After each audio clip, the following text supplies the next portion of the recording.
Where does DeAndre Hopkins take his services after being released by the Cardinals? You know there's a lot of teams out there and fan bases that want him. New York Post NFL reporter Ryan Dunleavy is on the line to talk about how Hopkins could possibly, keyword possibly, end up in New York rocking green or blue. Ryan, thanks for joining us. Read the article. In your words, he said, let the courtship begin. Joe Douglas already got Aaron Rodgers to New York, and I know he wasn't on D-Hop's list of top 5 quarterbacks that he said he wants to play for, but do you think that he could be persuaded to come to New York but rock green? Yeah, absolutely. I think they're probably one of the dark horse teams here, Brandon. That look, they had Odell Beckham in mind. He was going to come visit before he signed with the Ravens. I think SNY's Connor Hughes reported that Odell even gave the Jets a chance to match the Ravens offer. So I think he got 18 million or 15 million with 18 million in incentives from the Ravens. So the Jets were probably in the 12-13 million dollar range for Beckham. So you got to think they have that money earmarked aside. Maybe that goes that maybe they can make a strong 1-year offer for DeAndre Hopkins, especially after they finish renegotiating Rodgers' contract.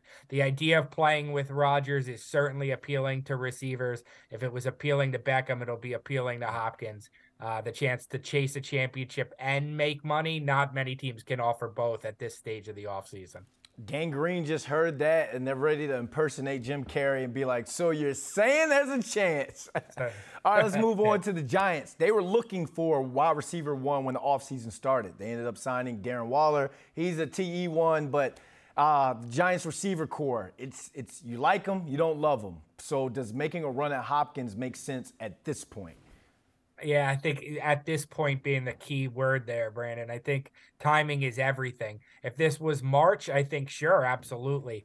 I just think that right now the Giants have kind of built their offense and their roster around an idea of Darren Waller as the top pass catcher with all these slot receivers, whether it's Shepard, Wandale, Paris Campbell, Jalen Hyatt, all these fast, shifty guys around Waller. That, yeah, obviously Hopkins would be an upgrade. He'd be their instant wide receiver 1.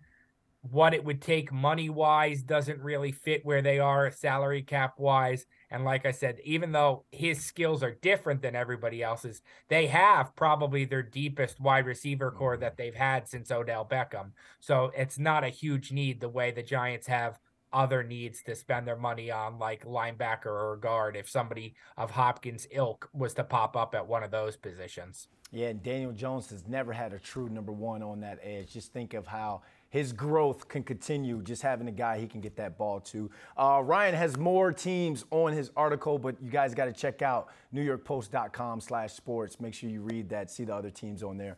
Ryan, thanks for joining us. Have a great Memorial Day weekend, my man.